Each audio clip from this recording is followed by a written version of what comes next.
నేను 3:00కల్లా లేపుతాను.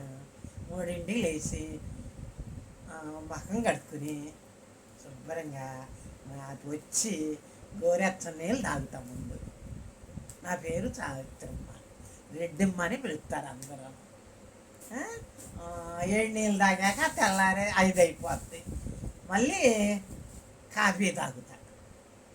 కాఫీ తాగాక ఒక రౌండ్ వేస్తాడు, ఇటు 2 రౌండ్లు వేసి వచ్చేస్తాను. తర్వాత పిల్లలు లెగుతారు, ఆకలి ఉడిచి ముగ్గేస్తాను. తర్వాత అంట్లుంటే ఓ పుట్లో పెడతా. అవన్నీ మా మనవరాలు ఎత్తుకెళ్ళి బయట తోముకుంటాను. ఓ పళ్ళెం ప్లేటు అంటే నేను కడిగేస్తాను. వద్దే బుట్టుడైతే మనవరాలు ఎత్తుకెళ్ళిపోతాయి. ఇంకా నేను వంట ఉంటే ఉప్మా చేస్తాం, అట్టో ఇడ్లీయో వేసుకుంటాం. పిల్లలు అది ఉంటే పిల్లలు తింటారండి. తర్వాత నేను ముందే వేసుకుని 7ంటికి తినేస్తే లేకపోతే నేను ఉండలేను, గ్యాస్ నొప్పి దడ నీరసం వచ్చేది. అందుకే ముందే తినేస్తాను. అది ఇంకేముంది. భోజనం చేస్తా 12ంటికి. 3 దాకా పడుకుంటా. 3:30కి కొంచెం గ్రీన్ టీ తాగుతా.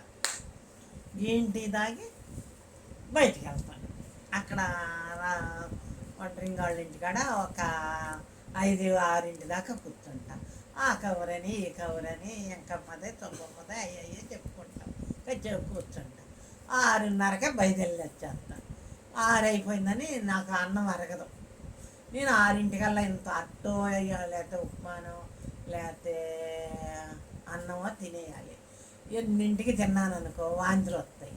7ంటికి తిన్నా వాంతులు వచ్చేస్తాయి. 6ంటికి తింటే ఏదీ రాదు, బాగానే ఉంటుంది ఆరోగ్యంగా. 8ంటికల్లా పడుకుంటా. అదే మనవడు ఉన్నాడు అనుకో పాలు వంచుకుంటాడు. లీటర్ పాలు కాసి ఫ్యాన్ కింద పెడతాను. ఆడే లోన పెడతాడు పాలు.